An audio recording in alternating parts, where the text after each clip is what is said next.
Om Namo Bhagavate Vasudevaya. Om Namo Bhagavate Vasudevaya. Om Namo Bhagavate Vasudevaya.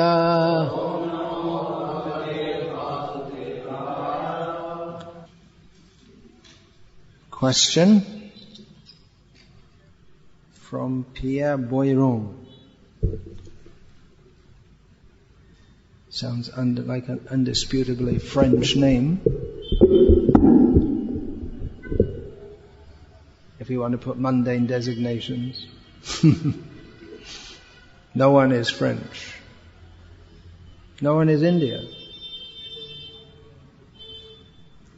But the name suggests French. Whatever, could be Quebec French, whatever it may be. Anyway, the subject is decisions. And the question goes like this. There's an introduction to it. It seems to me that each one of us directs his life by making choices. Many people are mediocre at this task. Do you know of a formula, a system, a path that guides the searcher in the best way? Whew, that's a small question with tremendous import. A very good observation. Many people are... Well, the point that we all have to direct our life by making choices, but most people are mediocre at this task. Do you know what mediocre means? It means average or worse. Mediocre means in the 30 to 40% band. Not very good. Often used as a euphemism. Could be, in other words, they could be very bad at it. So this, it's a small question with a big import. Often people ask, can I just ask a small question? But it may be a small question, but there's a very big import behind it. For instance, the question, what is the purpose of life? It's a 6-word question, small question. Linguistically it's a small question, but it's a very big question. It doesn't take long to ask it. But it is the big question. Of course, some people say there is no purpose to life. You have to make the purpose yourself. And so on. So, it's a very important observation. And it is on the basis of this observation that each one of us has to direct his life by making choices that Krishna speaks the Bhagavad Gita. Krishna gives knowledge to Arjuna. Well, let's backtrack a bit. First of all, Arjuna makes a decision. He gives his reasoning to Krishna, and then he gives his decision. Na yotsya, I will not fight.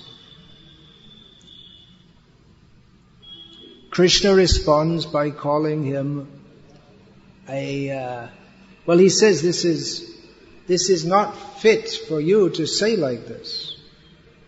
Klaibyang ma smagama. The first verse he used, klaibyam. He says, you're just like a eunuch. And you're talking to this person who from childhood has been trained as a fighter and is the most famous fighter in the world. And he calls this, you're just talking like a eunuch. Don't be like that. Klaibyam ma smagama parata. Naita tvayu vadite. Kshudrang hridaya daurbalyam tyaktva tishta parantapa. Just give it up. It's just petty. Just give it up. Arjuna isn't convinced, but he realizes that he's also not as convinced as he thought he was. And so he submits to Krishna. And then Krishna starts to explain to him. And the whole of Bhagavad Gita is giving knowledge at the end with the purpose of convincing Arjuna that it is best for him to fight. He should fight. He should give up his decision not to fight. And at the end, Krishna asks Arjuna, okay, now, what's your decision? And Arjuna says, yes, now I'm ready. Now my illusion is gone. Nashto moha smritir labdha tvat prasadad mayachyuta. Sthitosmi gata sandeha karishye vachanam tava. Now I'm ready. My illusion is destroyed. I've regained my proper way of thinking. By your mercy, you Achyuta, Achyuta means he doesn't become bewildered. He always knows what is right, when we don't have that position. Now I'm fixed, all my doubts have gone away, and I'm ready to do what you say. So he took that decision based on knowledge. Decisions are best made on the platform of knowledge. A prudent person, if he has an important decision to make, tries to find out what are the pros and cons in this situation.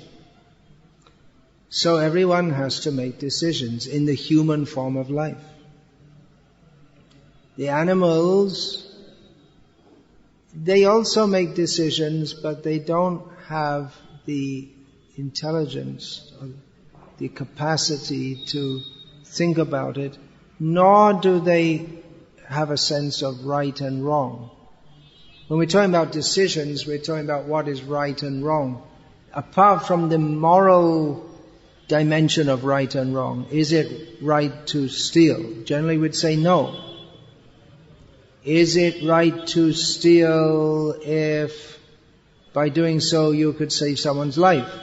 There's a medicine which is very expensive, and the pharmaceutists won't give it to you free, and you don't have the money to buy it, and you need to get it quickly. You don't have time to do any fundraising. So is it right to steal in that circumstance? So there's the moral dimension of right and wrong. Sometimes, I'm just giving an example that sometimes it's arguable that in some cases stealing is right. The right thing to do. But there's also, is it the appropriate thing to do or the best thing to do?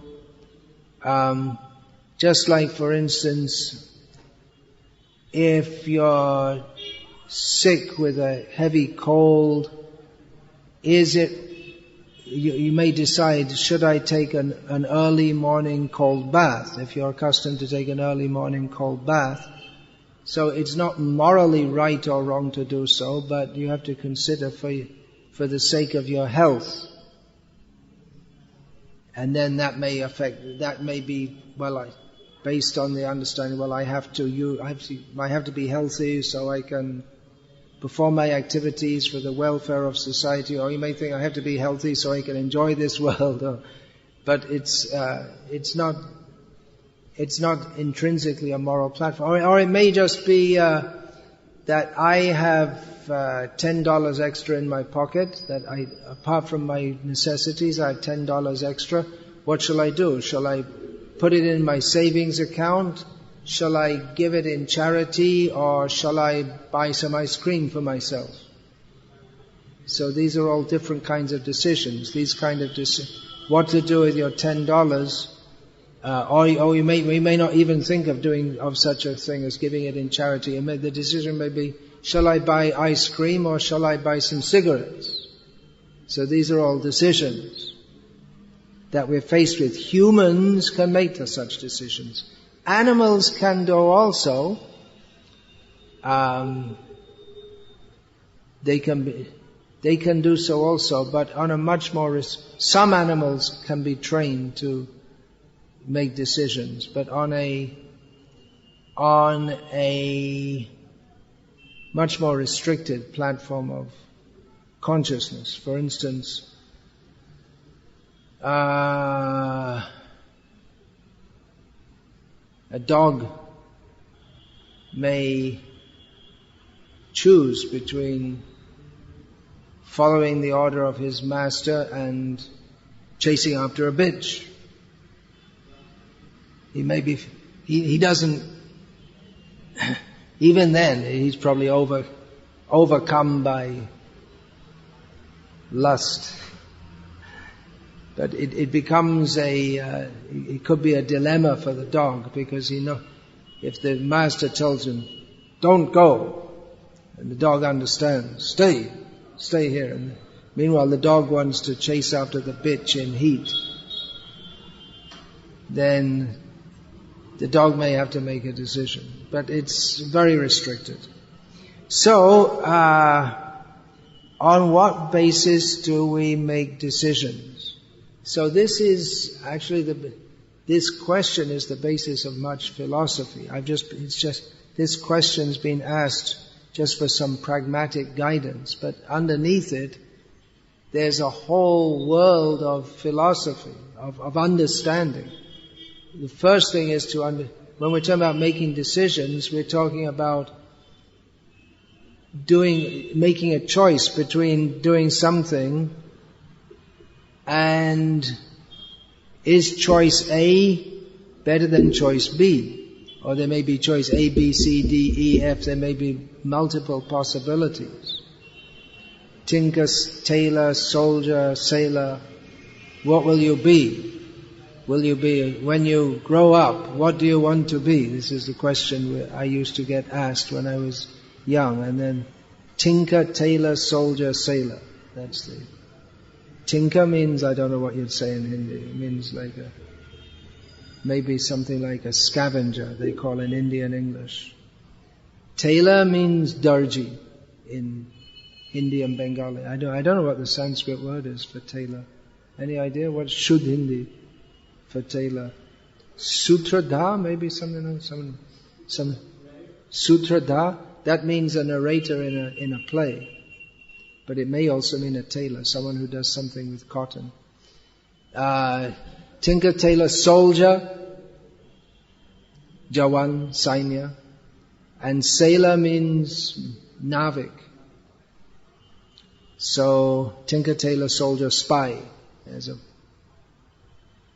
a book with that title. So, there may be multiple choices, and that very much affects your whole life. If you decide to be you'll go into some line, or you become a journalist, your life's going to come out very differently to if you become a doctor, or if you become an actor. So, some decisions can very much affect our life. Who we marry. If we decide to marry, we may decide not to marry. Or we may decide to live with someone, live in relationship without marrying. So it's so many decisions. But they affect our life, and each decision we have to decide what is the best thing. That we may consider what is best for me, what is best for others. Also, a very selfish person will only think what's best for me. A less selfish person will think what's best for others also. And how far their scope of thinking of others develops, well, there may be different levels. They may think of my family, or may think of our community, or our country, or humankind. There's this humanism, purports to act for the benefit of the whole human society. It's an atheistic philosophy which has grown out of Christianity, because they only think of humans. What about other living beings? Why only humans? Because the Christian idea is that only humans matter. So, and someone coming from an Hindu or Buddhist background who decided to be an atheist, well, Buddhists are already atheists, but if they decided to be moral and try to help others without a specifically religious basis, then they would think of all creatures and not just humans. So in humanism anyway, the idea is that we should act in a way that is beneficial for all. There's a philosophy called utilitarianism, which was proposed by Jeremy Bentham, who said that we should act for the best benefit for everyone. By everyone, he meant human beings, and probably English people, because he was English. In those days, in England, non-English weren't considered fully human, and especially anyone with a brown skin would be considered definitely subhuman. Which now you're laughing, but it was considered like that. In Hitler's Germany, Jews were considered subhuman.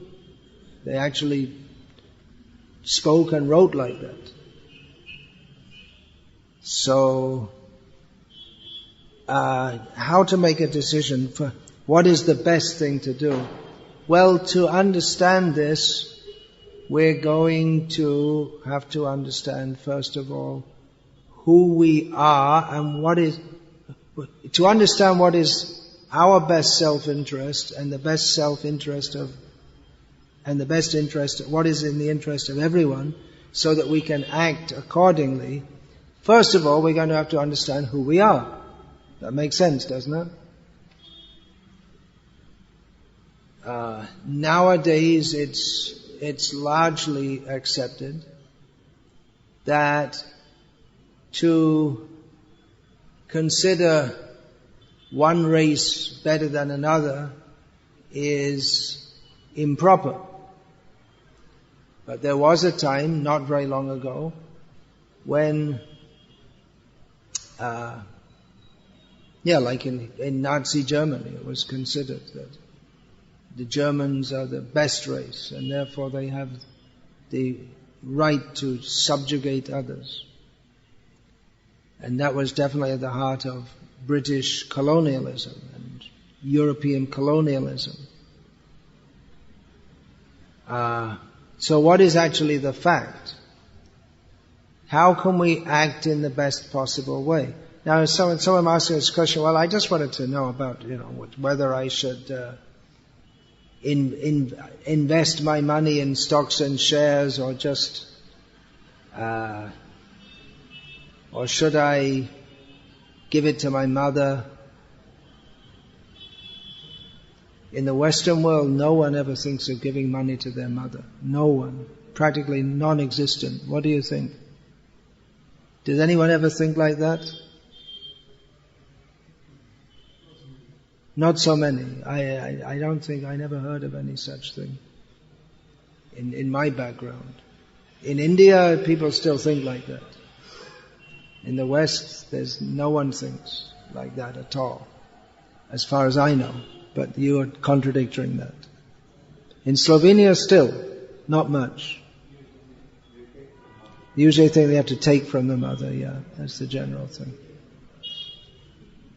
So, who are we? And what is our real best interest? Well, that's why the Bhagavad Gita is so important. Because Krishna, he addresses Arjuna at the level of what is our very being. Now, there are many historical incidents that have been recorded, and there are many novels of people having to make serious decisions. So why is the Bhagavad Gita so important? Arjuna's decision not to fight or not to fight. The Bhagavad Gita is important, and the fact that it's important means that it has been considered important among thinking people since it was spoken 5,000 years ago. And since Well, that was in India, but since the West has come in contact with India, among Western intellectuals, the Bhagavad Gita has been considered very important. And in other cultures also, Buddhism went to China, and Buddhism, although it denies the Gita and the existence of the Atma, it is actually very much based on Vedic philosophy and understanding, and very much on Vedic culture.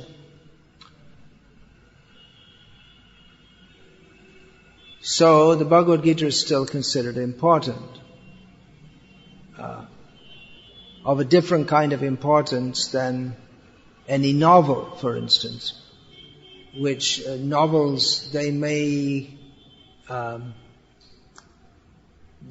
center around different decisions that people make. But the Bhagavad Gita is important because it gives us the basis for understanding all our decisions, what we should do. First of all, we have to understand who we are and what is actually for our own self-interest and that of others. Arjuna's decision not to fight was based on, is actually on a religious basis. He was citing dharma, but it was based on and citing Shastra and what he'd heard from authorities. Tadanu shushrave, I've heard like this from authorities, Arjuna said. But it was based on a misunderstanding. The misunderstanding that we are meant to enjoy the world. And that is possible even if one accepts that we are Atma, that we are not the body. It's still possible to have the misunderstanding that we're meant to enjoy the world. And Krishna addresses that in the beginning of his speaking to Arjuna, because there are people who accept the Vedic version that the body is temporary and that we get body after body after body, but they take the Vedic inducements to act piously and go to the heavenly planets and enjoy there as being all in all. And they think there's nothing, Nanyadastiti Vadina, there's nothing beyond that in all the Vedas. That, okay, the body's temporary, but you get another one. So if you act piously, then you get another birth. Anyway, you get another birth, but you get a birth in a situation where you can enjoy greatly. So Krishna rejects that. And he says, this is the karmavad, that you act piously and you get a good result. But Krishna says, karmanyevadikaraste ma paleshu kadachana. Yes, you have a right to work, but you don't have a right to enjoy the result. He says you have a right to work, but don't try to enjoy the result. He says that Krishna explains, and this is further explicated in Srimad Bhagavatam, that any decision made on the basis of identification of the body with the self, or the idea, dukhalayam shashvatam, that we can enjoy in this world, it's all a mistake. We're meant to be happy, but we cannot be happy in this world, on the conditions of this world. So all decisions should be based on knowledge of what is best. Should we have a nuclear power station? Or should we have a coal-fired power station? Should we build a hydroelectric plant? Or There are different possibilities. Nuclear, well, it's clean, it's cheap. Well, not clean if the whole thing breaks down. It's not, and so it seems to be clean, but it's very dangerous. And then you have the radioactive isotopes, which are going to be unclean for many thousands of years. So that's a consideration. Cheap, clean, not so clean. Should we have hydroelectric? Well, do we have the capacity for that? Do we have the enough water and the right topography for making a dam for a hydroelectric plant? And what will be the result on the environment in doing so? So there are so many different factors, and then they may say, well, maybe it's best not to have a power plant at all. No one thinks of that one. So there's so many factors in a complex decision. There's the economic factor, how much will it cost, and then can people afford that? Is it actually going to boost our economy, or is it going to be a strain? And then if we have to rely on imported fuels, and that's a political question also, because we become dependent on, we become ingratiated to the countries that are supplying that, and then the countries that are our potential enemies, they may have the ability to cut the power supply, just like there's this plan to bring oil from Iran to India by pipeline through Pakistan. Well, that's a good idea. Just the fact that Pakistan is traditionally the enemy of India, they can cut the power supply at any time, makes it not such a good idea. So what shall we do? Put a pipeline under the sea from Oman? That's more difficult to blow up, but it's also could become an ecological disaster. Anyway, I'm just talking about, there's so many considerations, and how it will affect people. If you make a hydroelectric plant, you're going to destroy so many villages. So many points in every decision. So, to make a complex and a serious decision, it should be on the basis of knowledge. It's quite common, this has been adopted in Indian television, adopted from the West, that you're walking on the street, and all of a sudden people come from the TV up to you and say, well, what do you think about this and this and that and that? It happened to me once in Puri, on the day after Rath Yatra. Some TV crew came up to me and said, well, what do you think of the Westerners not being allowed into the temple?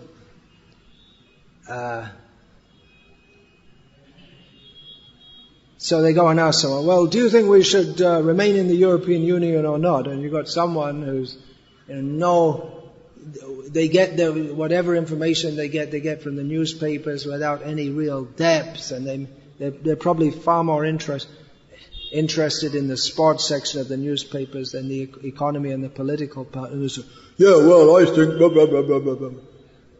I saw this. I was once working in a Kodak company, and with all the workers who were mending boxes, mending pallets. And I saw that among them, the main topic of discussion was football. And if they ever discussed anything else like politics or whatever, they would just say whatever was in the newspaper that morning, whatever opinion the newspaper gave. The Daily Mirror. They mostly read the Daily Mirror, which is for the Labour Party supporters. One day, we used to get it at school. So one day, it was election day, and it said right out, on the whole of the front page said, go out and vote Labour. And helping people to make decisions. So most people, they don't even think for themselves. They just do whatever they're told to do. They don't think very deeply. So we should think deeply if we're going to make serious decisions. And the most serious decision is, well, who are we and how do we conduct our life? And most people never think about this. They just go along with whatever everyone else is doing.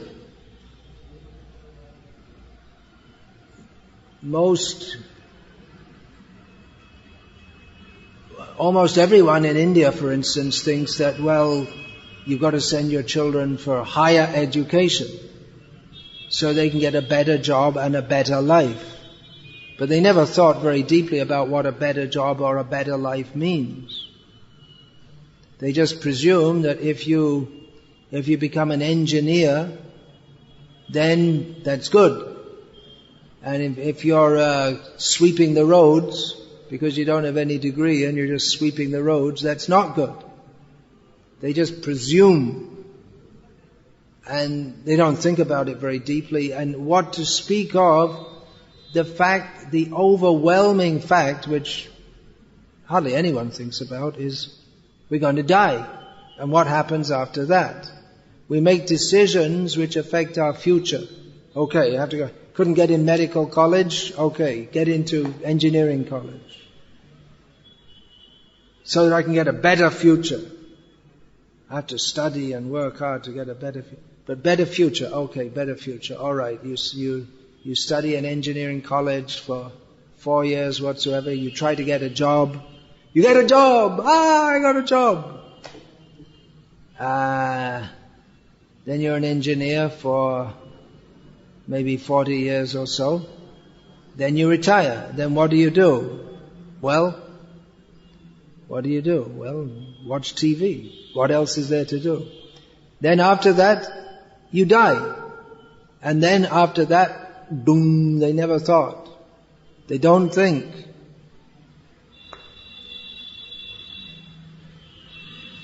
So people should think, they should consider.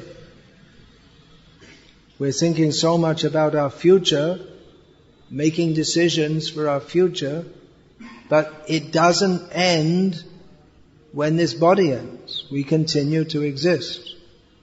Now you may say, well, I don't know that. It may be true or may not be true, but considering that, there is much evidence that it is true, even if you want to take it from the scientific point of view.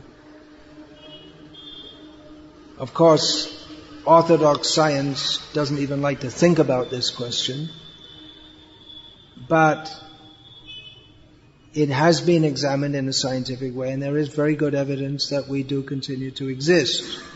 So, we should consider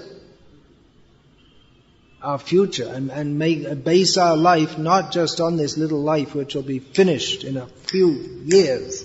Just like that, the life goes. Kshanik. Dung. Life is over. How old are you, sir? How old is your body? This present body that you're in? आपका उम्र कितना है? अपना उम्र क्या है? Means you're 57. Diamond Jubilee means 60, isn't it?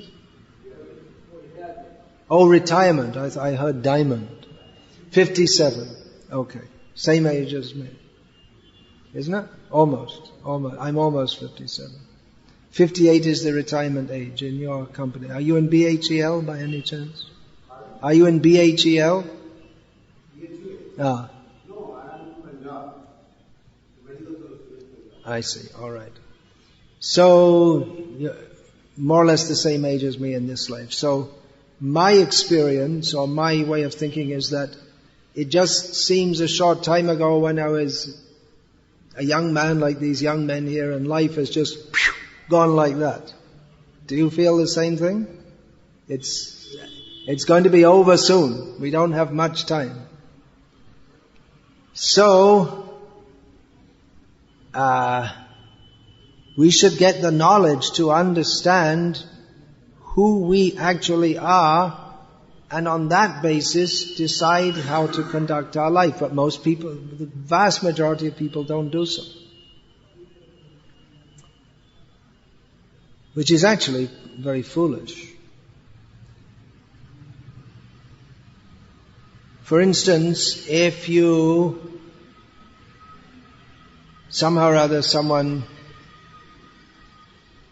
suddenly got 1 crore of rupees, which is more than probably most or anyone here possesses. Somehow you get 1 crore rupees. You win, you go on TV, Kaun Banega Crorepati, and you win 1 crore rupees. And then the government takes away a lot of it, but you still have a lot of money. Then you have to decide what to do with it. It's a big decision. What to do with the 60 lakhs or whatever after the government's taken away so much of it. So, you should think very seriously about it, isn't it? It's a very serious thing. How to use what for you is a large amount of money. It might not be a large amount of money for someone whose surname is Birla or Tata. Well, even for them, they don't throw crores around. They're very careful in what they're doing with their thousands of crores. So, you think about it very carefully, and you try to get some expert advice if you're intelligent. But with our life, which is a much more important decision than how to spend money, what are we doing, what is the whole direction of our life, most people never really think about it very deeply at all. Isn't that amazingly foolish? We just, everyone else goes to school, so I'll go to school. Everyone else goes to college. Everyone else does this and does that, so we just follow the crowd. Gada gale kanya, just like a sheep, one animal follows another. So Krishna gives the knowledge of how we should lead our life, and particularly in what consciousness we should lead our life. We should understand who we are and what our best self-interest is. So to make a long story short, the message of Bhagavad Gita is that we are all eternal spirit soul, and our best interest is in understanding Krishna and serving Krishna. And in that way, we'll go to Krishna in the spiritual world. Otherwise, we have to get born again and again and again. And contrary to what the Vedavada Rata, those who are attached to the Yamimang Pushpitang Vacham, those who are attached to the flowery words of the Vedas, contrary to what they say and think, life in this material world is miserable, so it makes sense to get out of it. So, life should be molded on this formula. What is the formula that guides the searcher in the best way? Well, get clear knowledge of who we are, what we are. That should be there. I've recently been looking at that's another big discussion. I'll have to get into that some other time. Existentialist philosophers who their whole thing is about what does it mean to be. But they only define it in terms of their human experience. Great philosophers, but they don't think to first of all understand. To be is the big thing, but who are we? They don't even, that question, that should come before the question of what does it mean to be? Who are we? But that they miss, and they just presume the self to be the human experience, to be a human. So, this should be understood first of all. And on the basis of that, what is the formula for making decisions? For everything we do. There is a formula. It is anukulyasya sankalpa pratikulyasya varjanam. To do everything favorable and to reject everything unfavorable. And actually everyone does that, whether they're a devotee or not. But they decide what to do considering, is this favorable or is this unfavorable? But they do it on the basis of what their worldview is. If they consider that the purpose of my life is to enjoy my senses to the max, then they makes their decision what to do and what not to do on that. What is favorable for that I should do. What is unfavorable for that I shouldn't do. But a devotee does it on the basis, how will this increase my consciousness? And I should do that. If something's favorable for promoting my Krishna consciousness, I should do it. If it's unfavorable, I should not do it. And we learn that from scripture. And with the ultimate understanding that smartavya satatang Vishnu vismartavya najatuchit. One should always think of Vishnu and never forget him. So that is the basis of making all decisions. Now, within that broad category, there may be many other decisions also. How to serve Krishna. And we get broad and in some cases detailed guidelines from Shastra and from our acharyas and our Guru Sadhu and Shastra. But still there may be many decisions to make. Just like, for instance, here in this city, someone may offer some land at a very cheap price. Should we take it? Or should we not? We have to see is what can we do with the land? It may be cheap, but then it may be in a not very good situation, a long way from any road. You have to build a road. It may be in land that floods. It may be next to a graveyard, burning, where they burn the dead bodies. In Tokyo, we have our rented, I think they purchased it now. We have our temple in an apartment which is just next to the burning crematorium. So most of the time you have all this smell of smoke coming from the bodies being burned. So that's not very nice. So you have to make a decision. You may think, well, on the other hand, it is cheap and this, that. There's so many decisions you have to make, and some people are better at making them than others. Who is someone who's better at making decision? Well, a decision like this, you have the opportunity to think about it.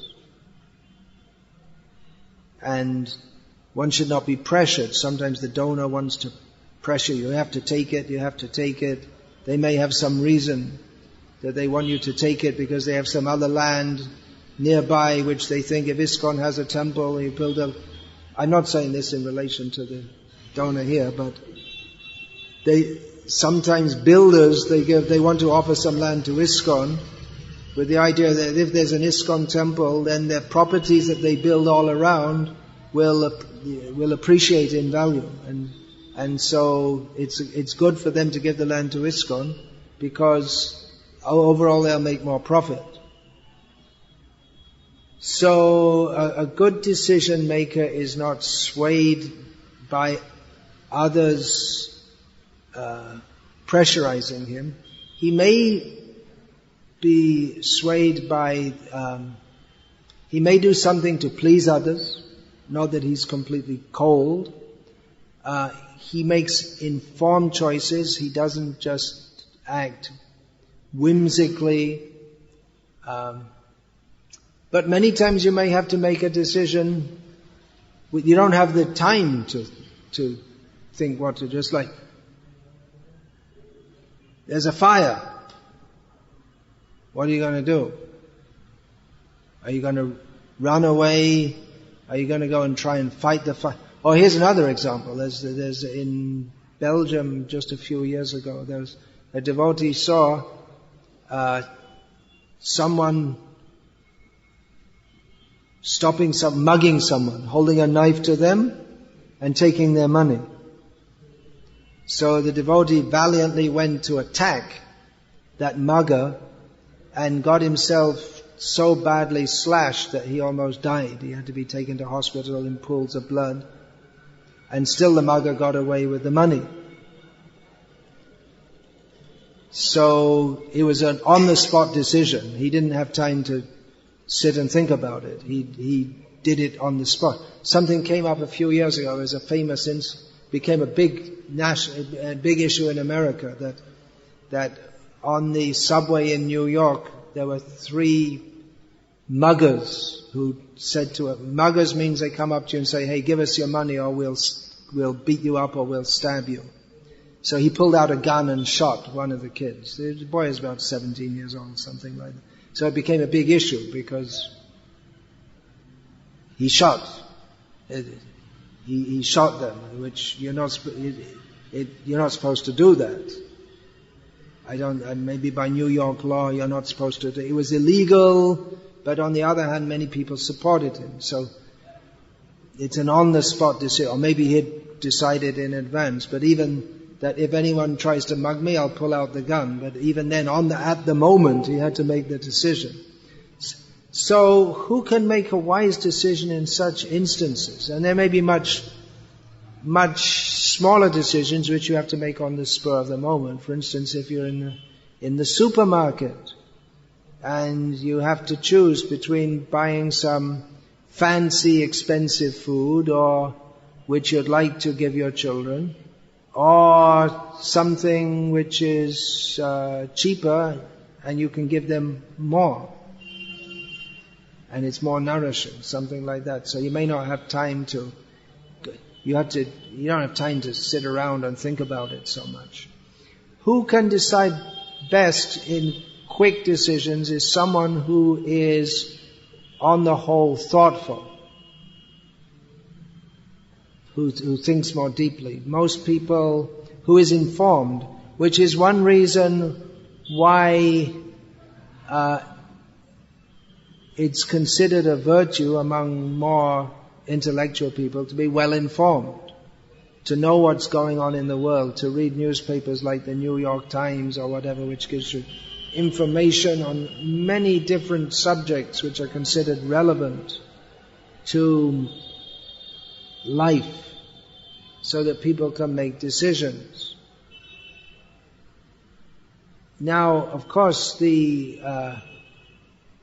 although we may think that we're making our own decisions, and there's this idea that we're in a free society where we make our own decisions, actually it's clear that we are very much influenced by what others say and how others people try to influence us, particularly through the media, the TV, the internet, the newspapers.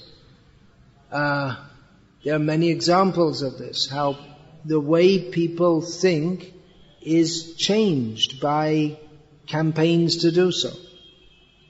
For instance, all over the world, pretty much, it was until fairly recently, abortion was considered sinful. Now, in many parts of the world, it's considered acceptable. Here in India, at least among Hindus, it was considered a great sin. But now, no, I think people just think, well, just completely normal to go for abortions. Here in India, until very recently, it was considered wrong that young unmarried boys and girls should live together, live in relationship. But the TV has shown it and promoted it, and now it's considered okay, normal. So we may think that we are free to make our own decisions, but people are very much influenced by the messages that we get from the press and the TV and all this. There's so many examples of this. Again, homosexuality was widely considered something very wrong. Now it's considered wrong to think it's wrong in much of the world. Because there's a campaign by homosexuals to change the perception of people in general toward them. So, we're not free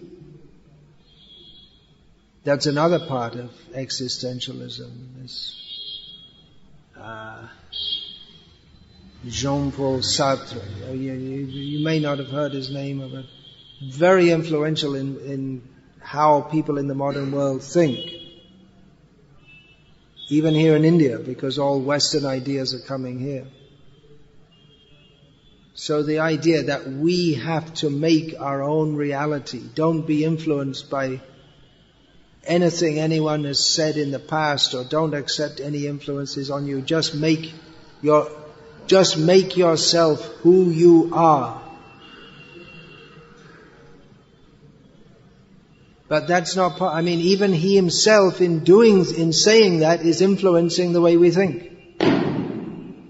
Srila Prabhupada pointed that out, that there are people who say, don't have anyone as your guru. This Krishnamurti, this philosopher. Don't read any books. It's in his book. It says don't read any books. Don't accept any books. Don't have anyone as your guru. But by telling you that, he's giving you instruction. He's becoming your guru. So we are influenced. We don't live in a vacuum. We are influenced. And in the modern world, there are so many influences, it can be very confusing.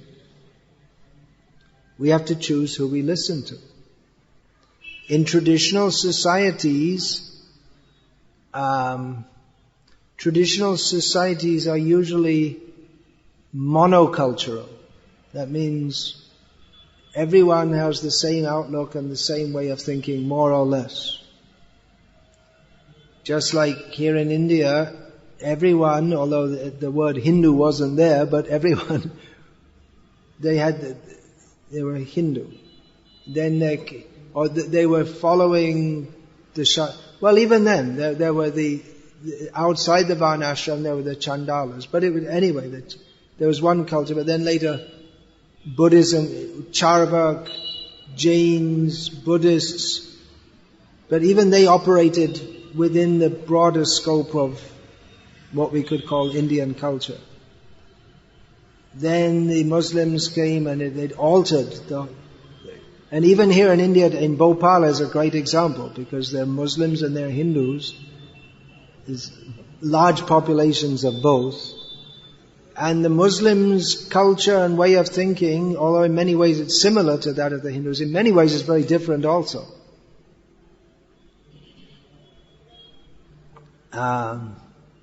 So we are influenced by various cultures, and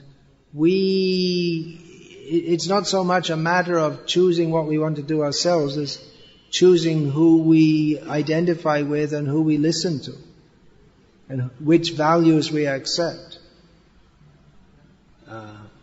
We might say that, well, I'm just thinking freely, but we're very limited by our economic situation. We may say, well, I want to be free, but okay, how free can you be? You have to do some work to earn some money so that you can live. Otherwise, you can beg, but you can be in a miserable situation. Or you can take some money from the government, but then you have a very limited amount of things you can do because you only have very little money. So, in traditional societies, there wasn't so much decision taking to make. And people weren't so confused. Because the outlook of people was the same. It was just accepted. Everyone thinks in the same way. Whether there were Christians in medieval England, of course, England became divided by the Catholic Protestant question also, and more so Ireland and Scotland. But well, let's say pre-Henry VIII's England, everyone, there are disagreements on political, in the higher levels, there were political disagreements, but everyone had the same outlook on life, more or less. Before the benefits of modern civilization came to Africa with with the Westerns coming, speaking here with tongue-in-cheek. There'd be different tribes, and within the tribe, of course that term tribe, it's a very denigrating kind of term, but different groups of people living, and you're born into that culture and you don't think very much about, you just go along with it, and you do what everyone else does, and there are not that many decisions to make. In a traditional society, society is not very complex. In traditional societies, mostly some people would be born in a richer, more powerful families. Some people would be born in poorer families, and there wasn't much social mobility. And there weren't many decisions to make. There's no decisions whether you're going to be a tinker, a tailor, a soldier, or a sailor. If your father's a tailor, you're a tailor. If your father's a potter, you're a potter. And you don't even, in Indian culture, you don't decide who you marry. It's decided for you. Actually, that was there in the West also. In Ireland, it was there till fairly recently. They've forgotten all about it now. But you couldn't marry without the permission of your parents. So, there weren't many decisions to make. The Kshatriyas, the rulers, they would have to make some decisions. But if there's some political unrest, how to deal, in politics there's always someone trying to come up and someone trying to push you down, so they may have to make some decision.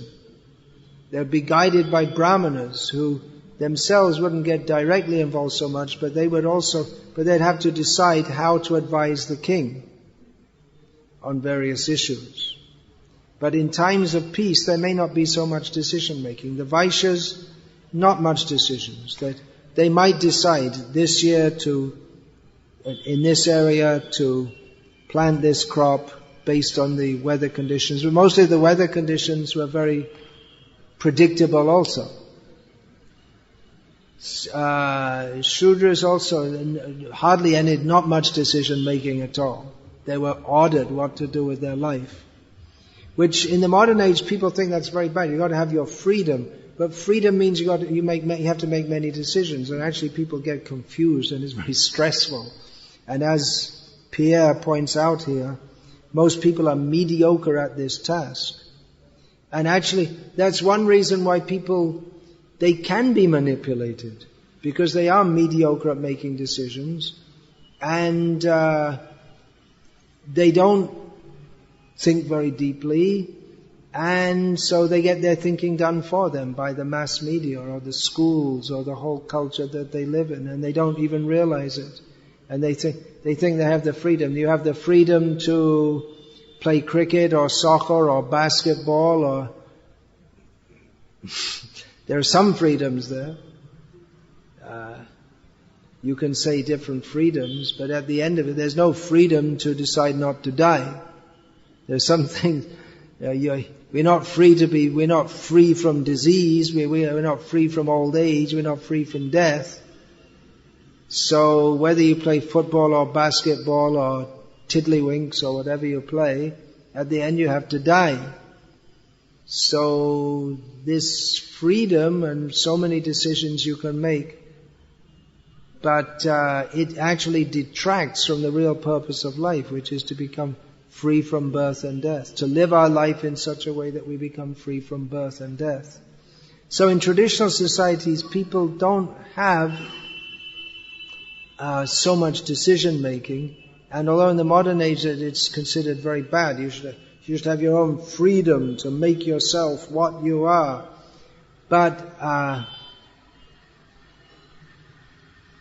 we see that people become very stressed because of this, and often people make very wrong decisions, and what to do with their life. They marry someone and it turns out to be a disaster. For instance. Or because they have the freedom to choose to drink alcohol, they become an alcoholic. Very common. Their life is spoiled by that. And that people are mediocre in making decisions gives rise to a whole advertising industry in which different things are advertised. Buy this, buy that. And it's not on the basis of intelligence. They show some car. This car will make you very prestigious. That's the implication. It's not a very intelligent decision to buy a car on. There are consumer groups who they analyze all the different new cars on the basis of all its speed, 0 to 90 kilometers per hour in 10 seconds or whatever. Its predicted durability, how safe it is, and all this kind of thing. But most people,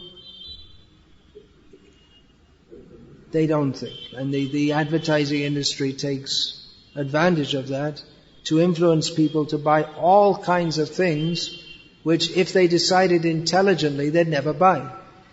And the standard example of that, which I always give, is Coca-Cola. If you actually thought about it, then why should you ever buy Coca-Cola? What's the value in it? They promote it on TV or whatever, that it'll make you happy, you'll have fun, but there's no fun in drinking Coca-Cola. So it just proves that people are mediocre and stupid, actually, and very poor in making decisions.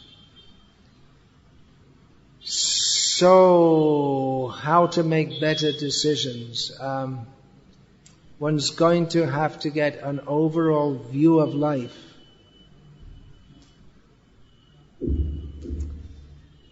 To negotiate our way through this extremely confused society in which there's so many things you can do. So many things. In the modern cities, they give choice of so many things to do in the Western world. Places like London and Paris and New York and Sydney, they're considered great cities because there are so many things you can do. There are magazines. I think they have that in Delhi now, Time Out. It's a magazine which is published in New York and London, and you can just buy it, and it just tells you all the things you can do in the city for 1 week. Because every day within one city there'll be different concerts and all different kinds of music, different sports events, and then different, just so many different exhibitions at art galleries, and then opening of a new shopping complex, and there's a whole magazine published every week of all the different things you can do, and then they recommend this restaurant and that restaurant and this and that, and so many things you can do. How to negotiate your way through it all? Well, we in Krishna consciousness have made the decision that Pravritting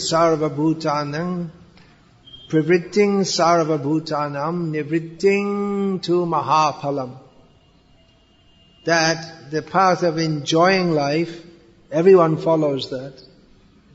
But there's great result is to be had by not indulging in all that. In other words, we're not going to go to that's another thing they have on the Time Out, or what's in the cinema.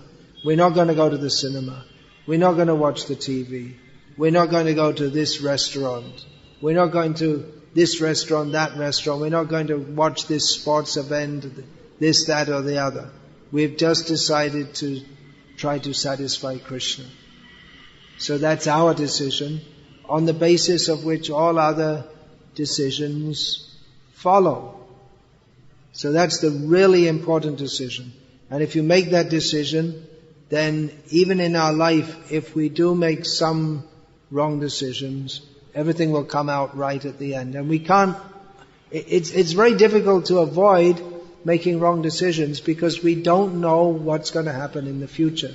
And even if we make some informed decision, for instance, if we're thinking of buying a safe car and we have enough money to buy a Volvo, then we should do. I don't think you get Volvos in India, but they're supposed to be very safe cars.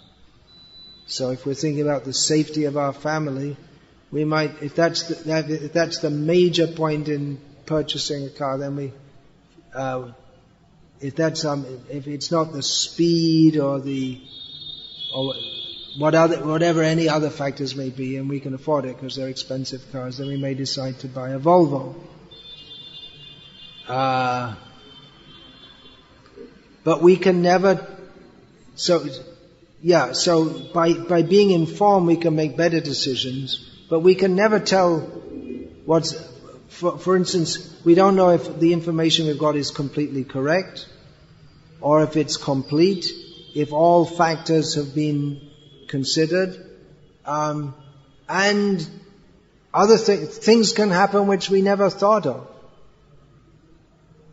That's why we hear the term pros and cons. Should we do this or should we do this? If we do this, there'll be this advantage, but there'll be this disadvantage and this disadvantage. If we do that, there's this advantage and this, different kinds of advantages and disadvantages. So it can be very difficult to know, and no one can be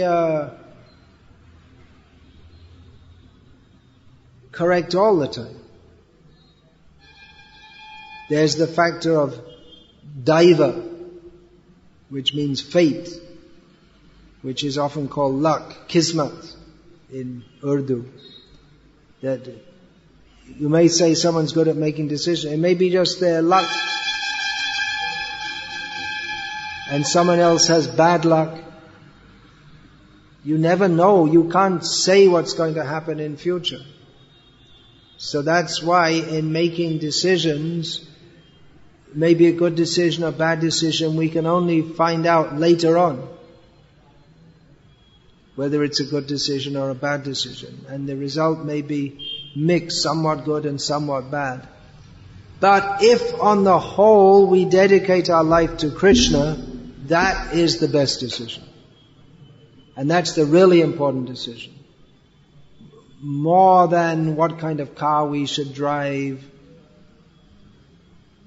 But within that we should exercise some worldly wisdom also. Just like, for instance, I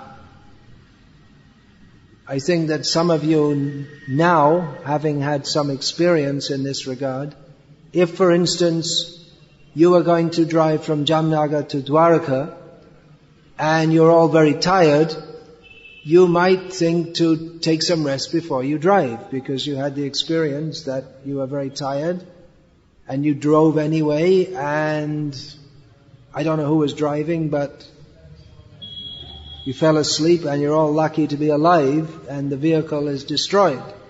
Lucky means Krishna saved you. But I don't think that you will, at least you'll think very carefully before driving if you're tired now.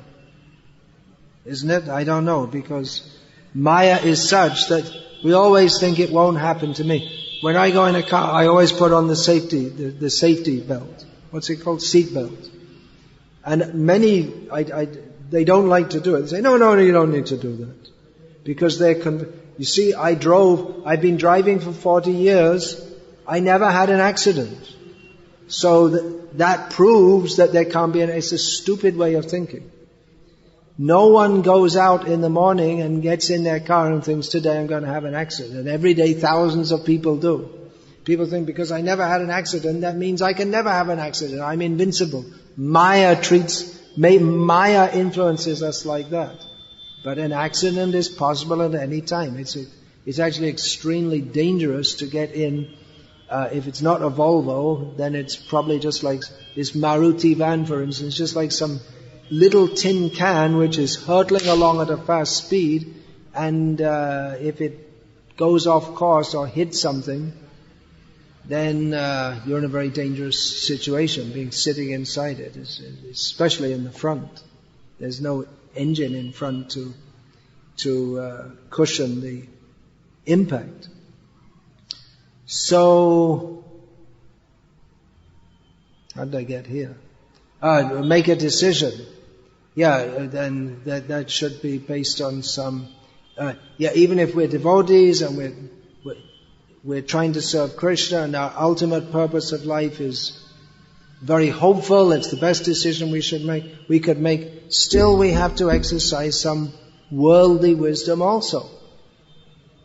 Not think, well, Krishna will look after us, so I don't have to bother following any traffic rules. I can drive on the wrong side of the road at 120 kilometers an hour, and it doesn't matter because Krishna's looking after us. Krishna's looking after us by giving us the intelligence to decide whether to drive in a relatively safe way or to drive in a foolish manner in which we're much more likely to get in an accident. So, some wisdom should come with experience, and we can also learn by hearing from others, even on the worldly platform.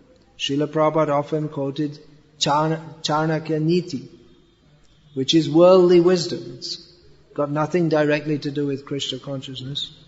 But there are many points we can learn from Charnakya Niti, from Vidur Niti, how to deal with people, from Hitopadesh, which is not really for Vaishnavas, it's meant for princes, for Kshatriyas.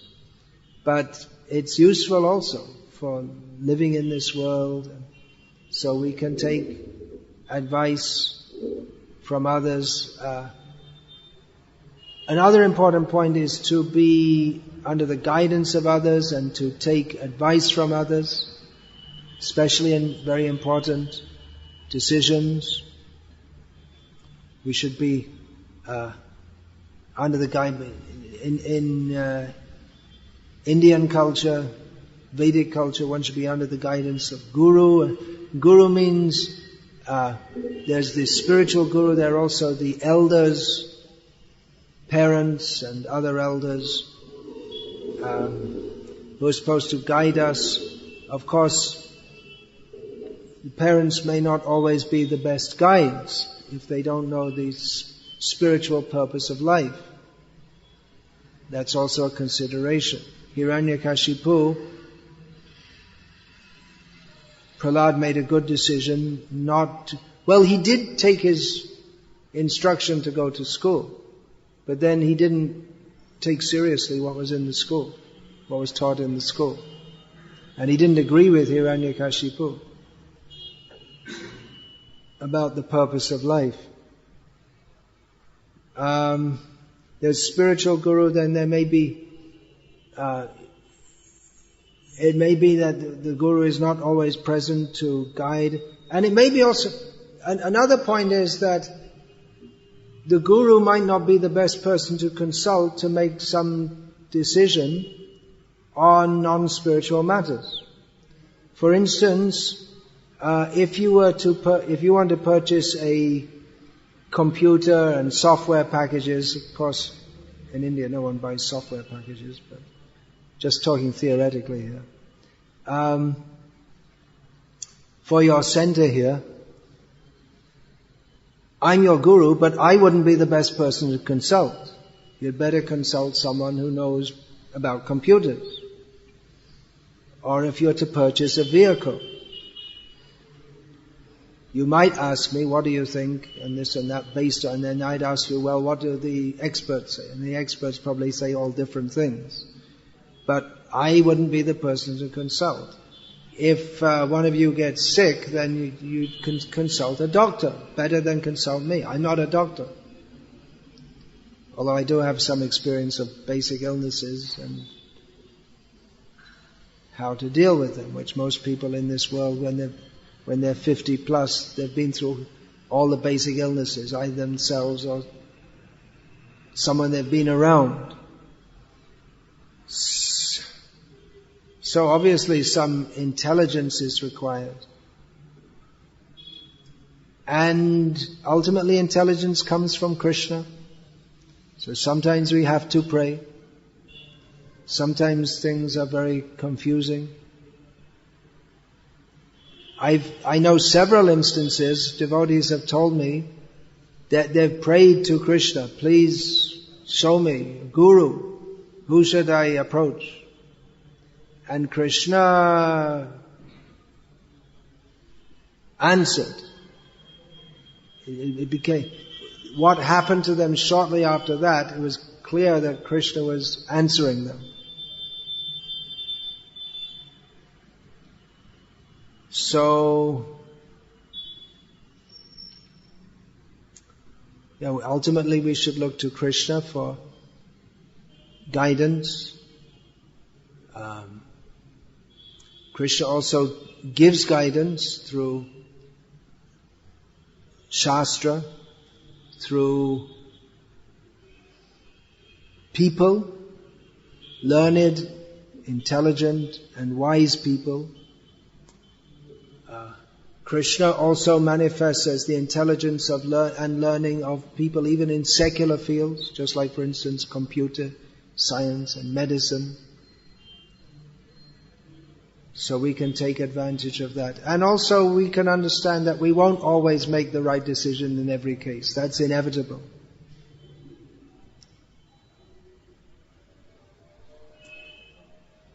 So what is the formula? There's no, that's the best formula, is to take shelter of Krishna. That's the best. This is the decision that we should all make. Or at least, if we're not ready to accept that, at least this much, atato brahma jignasa, at least we should come to this level of inquiring about what is the ultimate purpose of life and be very serious to find an answer to it. We are convinced that the answer is to surrender to Krishna, but at least you should make that decision to inquire about this and to make that the goal of your life, and not just float through life like a twig floating down the stream, carried away by the stream. So,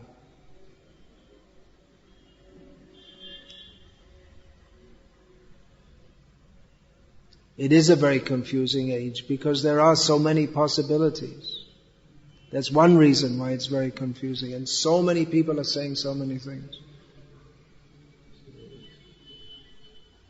So try to find the essence of everything. What is the essence? Different people will say different things. Some people will say there is no essence. It's just all chemicals and bhasmi bhutasya dehasya. This body will simply be burned, king puna agamano bhavet, and then that's it, all finished. Some people say that. Others will say so many things. They say, Jesus, you have to believe in Jesus, otherwise you burn in hell forever. Jesus loves you. If you don't love Him, then He burns you in hell forever. No chance of ever coming back. So some people say that. So many people are saying so many things. We have come to this conclusion. Love is the essence. What is the essence? Love. Krishna is Prema Swarupa. He is the very form of love. Krishna is the center of all love. So we, being guided, not just by our own wandering in the dark, we've accepted the guidance by which we've come to accept that Krishna consciousness is to take to Krishna consciousness is the best decision you can make. But at least think. You're talking about making decisions means you have to think. So that's the main one. Otherwise, decisions are what to do in certain circumstances.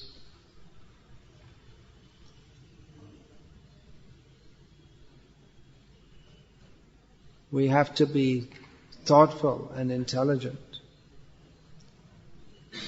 It's very difficult when we get so much misinformation also. We often make the wrong decisions. I am one of many millions of people who spent most of my life trying to avoid sunshine because we got the information that going in the sun puts you in danger of getting skin cancer. What's that called? Melanoma? And later on now the information's come out that far greater than the danger of that is the danger of osteoporosis, which comes from not going in the sun. So you should go in the sun. So I made the decision to avoid the sun based on all this propaganda. It's very dangerous to go in the sun. I should have followed the Indian culture, which says a little sun in the morning is good, not after it gets too hot. So that's also very confusing. You get wrong information. What can we do? We do the best we can. And if we surrender our life to Krishna, then, what is that? Mat prasada turishyati.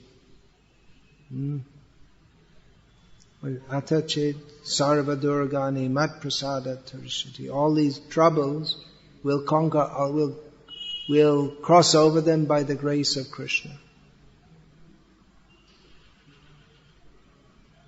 Yesterday that question came also, similar question. Should we spend more time cleaning or should we not be so concerned with it and just go on book distribution? So who's to say? Well, ultimately the temple authority has to say. In a temple community. Okay, we're way over time, but I thought I'd speak more about that.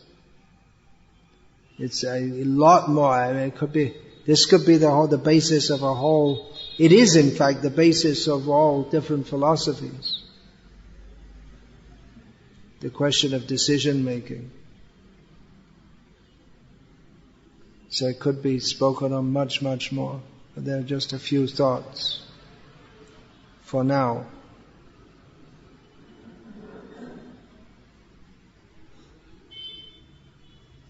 When there's some bigger decision, it's better to stop and think and maybe discuss with others when there's a bigger decision to be made. Not just make it by ourselves, because there may be factors that we don't see. Others may consider them also. And other people may have different perspectives on an issue that we don't have. So if there's some major decision, it's good to discuss with others. I have to decide all kinds of things all the time which affect people's lives. And I often discuss with them and with others about that. And I often throw it back to them. I say, well, there's this, and this you have to consider. Now you decide, as Krishna did with Arjuna.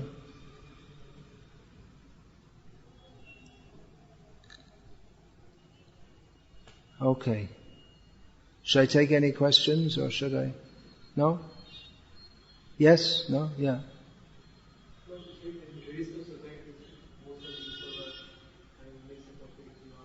In traditional society, people had less opportunities to make decisions, and there are much less decisions to make. Just like, for instance, if there's no supermarket, then you don't have the choice of all different kinds of foods to buy.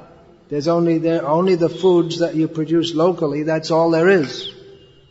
And maybe a few things which are imported, like salt in most places would have to be imported. Imported means not necessarily from another country, but from another area.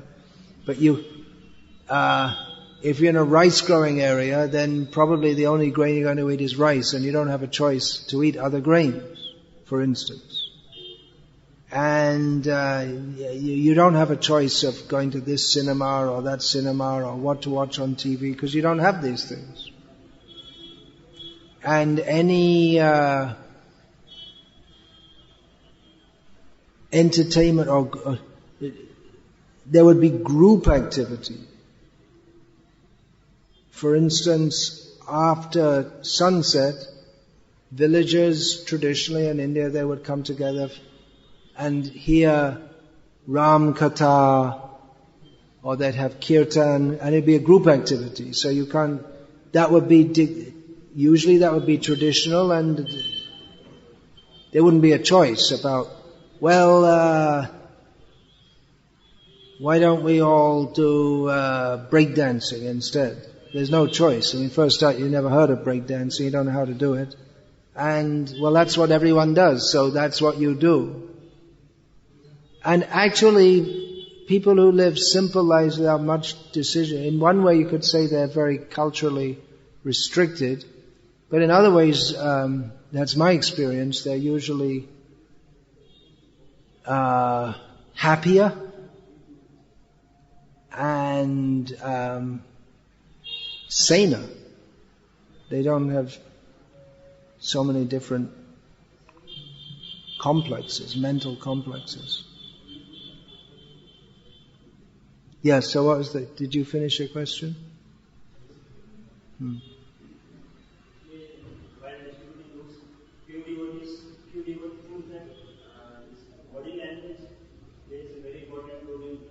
In distributing books, understanding body language is very important.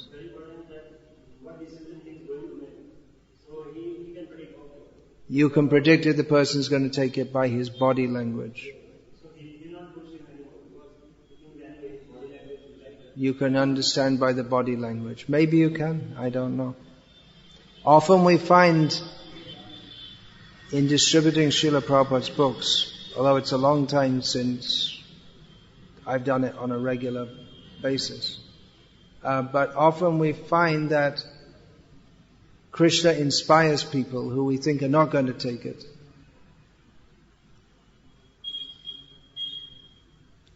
So, body language might be a factor also.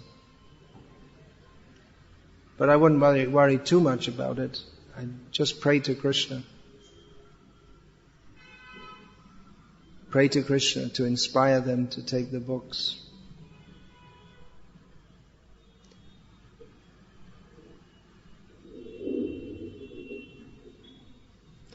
So, Hare Krishna.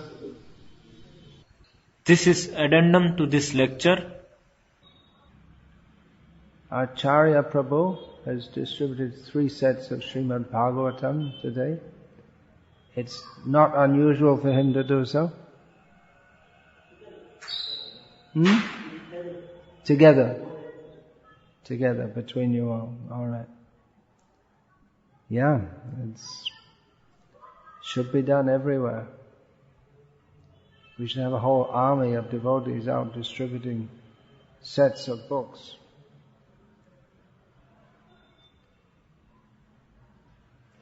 Actually, when we meet Vishnu Swami, we should tell him also he can put sets of books in the villages, everywhere.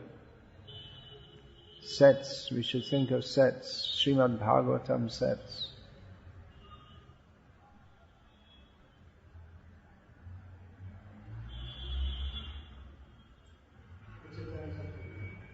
Chaitanya Charitamrita. Do you sell some of them also?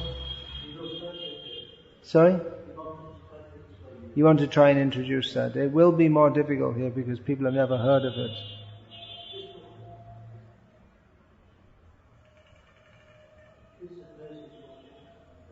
Yeah. Do you find people that, I've heard there are many Bengalis here, do you find people here read in Bengali also? I spoke with some of them. Some of them do and some of them don't. Yeah, you should get them. Get Bengali sets. Those Bengalis who do read Bengali will naturally prefer to read in Bengali. And they can take Chaitanya Charitamrita sets also. Yesterday we were discussing, or to be more precise, I was talking about decision making. Some more points on this. Extremely important subject. The subject of, depending on what decisions we make, it affects our whole future. That's why it's a very important subject. And mostly as Pierre, whoever he may be, has noted most people, in his estimation, and I would agree, are mediocre at this task. I would agree, and that's also, we can understand from Shastra. Ichadvesha samutena dvandva mohena bharata sarva bhutani sangmoham sarga yanti parantapa. Everyone is bewildered by dualities, and thus they have personal desire and enmity toward others. So with such clouded intelligence, then buddhya pranashyati, when one has material desires, then the end result of all that is Dhyayato vishayang pungsang sangas teshu pajayate sangat sanjayate kama sangat sangat sanjayate kama kamat krodho vijayate krodhat bhavati sangmohat smriti vibramaha. What's the next line? Vibramat buddhinasho buddhinashat pranashyati. So, starting with material desire, there's a whole psychological chain that means that the intelligence becomes spoiled, although it's already spoiled in the beginning by even contemplating sense enjoyment, and it just compounds and compounds and compounds. And therefore people in general are not very intelligent.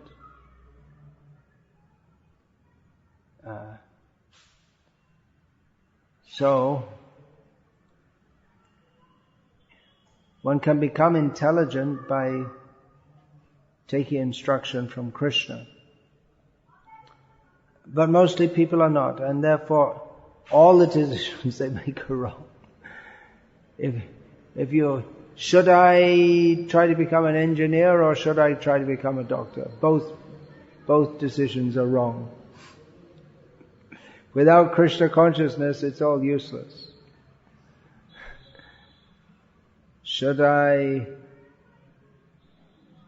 Well, some are better than others. Should I send my wife for an abortion or should we have another child?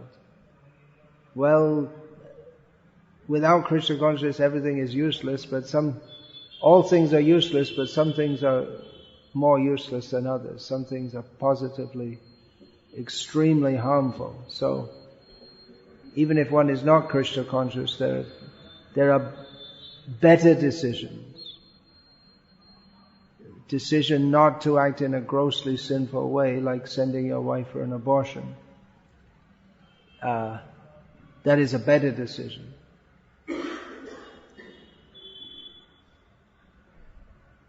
And then this opens up all questions of freedom. How much freedom do we have anyway? This whole thing of free. We want to be free, but we're not free. We're forced to die.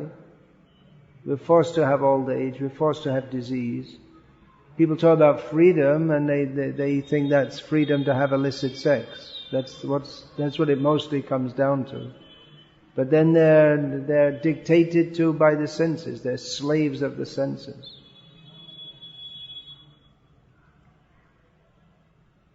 But yeah, our decisions, they affect our whole future. So it's important to get the knowledge by which we can make the right decision. And that the best and the intrinsic knowledge is that we are all eternal spirit souls, parts and parcels of Krishna. So on the basis of that, we should mold our life around that. We have to make so many decisions. So, for instance, if we've decided that I want to be Krishna conscious, then, for instance, a good decision to make would be if someone decides to be Krishna conscious, they already married, they have a family, but they may decide that instead of working 14 hours a day to further my career, I'll get into some occupation in which I can work less and just have enough money to make ends meet and spend with the time that is saved, you can engage in directly Krishna conscious activities, such as hearing and chanting about Krishna. Or particularly hearing and chanting about Krishna. Now sometimes we hear that pursuing a career or pursuing a college degree, that is devotional service, and it can be in a secondary way. If one's main aim of life is to be Krishna conscious, and maybe in a tertiary way, not a secondary way. Or one works in a spirit of devotion, thinking that, well, I have to do some work to maintain my family, but maintaining my family is in Krishna consciousness. So it becomes dovetailed into Krishna consciousness. But it's not directly Krishna conscious. And for most people in the modern age working in a job, or they may even run their own business, but it means associating with materialistic people on materialistic terms. So it's not intrinsically devotional. And it will tend, this kind of association will tend to drag our consciousness down. So better to save time. If we are entangled in such activities, it's better to not to increase them, and in a perversion of Krishna conscious understanding, try to establish that getting a job or getting a university degree is the same as directly hearing and chanting about Krishna. So one should mold one's life, as Srila Prabhupada writes, in such a way that one cannot but 24 hours think of Krishna. So we may make the decision, that would be an important life decision. Maybe we won't earn so much money, maybe we won't have such a prestigious career. Well, all this stuff about prestige, who cares that much anyway? It's not that if someone walks in and says, I'm an engineer, everyone faints in respect. An engineer. So what? There are millions of engineers. The difficulty that parents put their children through just so they can say to their neighbors, my son's an engineer. Just for that little bit of useless prestige, the poor child has to go through. It's all right. So, yeah, give her a check. The poor child has to go through a whole lifetime of struggle. So one may decide that, all right, live simply, chant Hare Krishna. Better. There's an instance of a major decision. That major decision should be made. One should consider how, having taken to Krishna consciousness, one should consider how can I best utilize this rarely obtained human form of life in which I now have the opportunity to take to Krishna consciousness, to actually become Krishna conscious. Durlabha manava janama satsange tarha ebhava sindhure. Having got this rare human form of life and the opportunity to be Krishna conscious in association with devotees, we should utilize it and not think that, well, somehow or other I'm in Krishna consciousness and I may I got initiated and that's it. Guru's mercy and I'm going back to Godhead. So in the meantime, if I have a few beers on the side, it doesn't matter because Krishna's very merciful, or Guru's very merciful, or if I spend my life pursuing a career and becoming very prestigious, and I don't really work hard on becoming free from false ego and actually work hard on becoming a devotee, then it all doesn't matter because anyway I'm already saved. It becomes a bit like the Christian idea that all you have to say is, I believe in Jesus.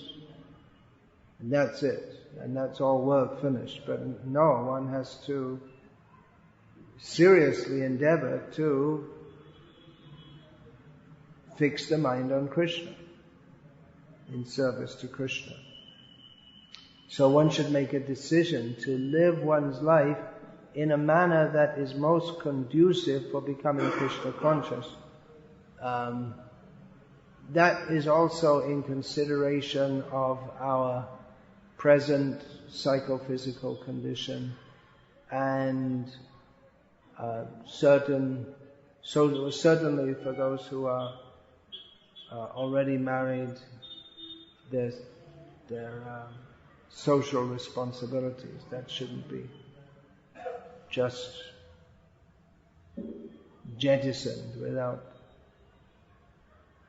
any consideration. In one sense it should be, but in one sense we should just give up all social considerations and surrender to Krishna.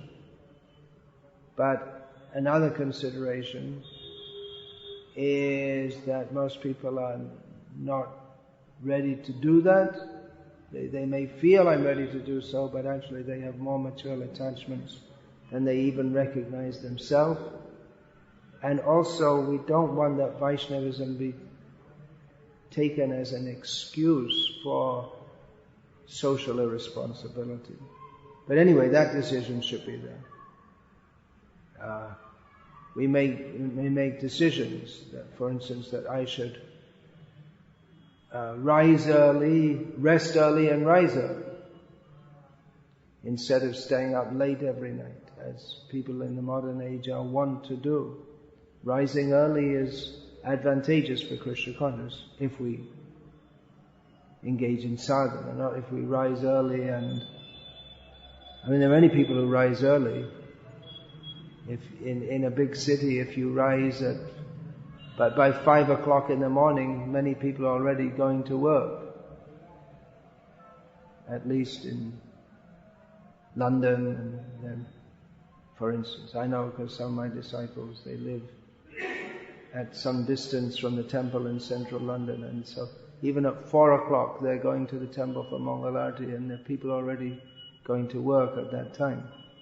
Some people, Newspapers have to be printed and delivered, bakers, and the transport system, postal workers, they all start work very early. So there's examples of decisions. Now another point is that although we may make decisions, we should always know that we're not in control anyway. That ultimately Krishna is in control. Man proposes and God disposes. We can do something, and with the projection that by acting in such and such a way there will be such and such a result, but it's not guaranteed. Everything's in the hands of Krishna. As I said yesterday, the obvious point, which isn't so obvious to everyone, it should be obvious that we can act, but we don't know what's going to happen. Anything can happen. So ultimately everything is in the hands of Krishna. To think that we are the controller, we can decide to do what we like, is gross ignorance. Prakriti kriyamanani gunai karmani sarvasha ahankara vimudhatma ahankara karta hamti manyate. One who thinks that I am the sole doer, I am the master of my own destiny,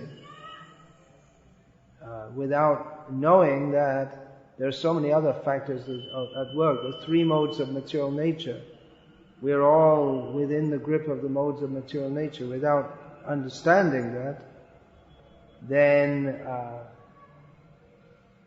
one is a fool, and a very big fool.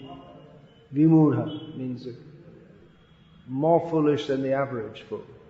Vimudha.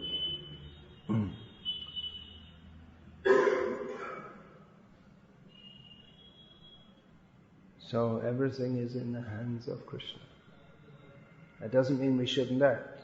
And we should know what to do. Yeah, what we do, that will affect our future. Not only in this life, but in future lives also.